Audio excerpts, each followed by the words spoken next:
To tip or not to tip?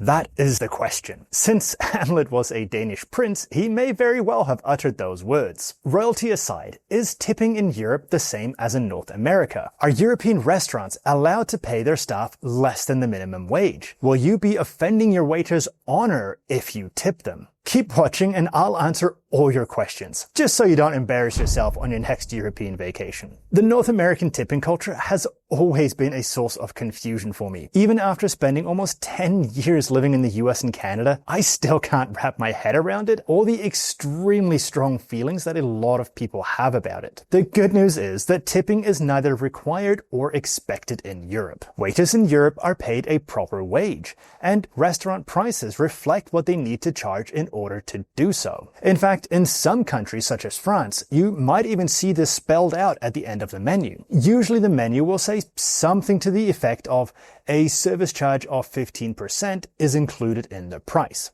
So in those cases, you can be completely assured that the service staff are being taken care of and you don't need to tip. If that's not enough to convince you, then it's worth noting that in some European countries, you could actually be insulting someone by trying to tip them, as it can be perceived as you taking pity on them, and assuming that they don't actually make enough money. To be clear, this is not the case if you're rounding up by a couple of euros.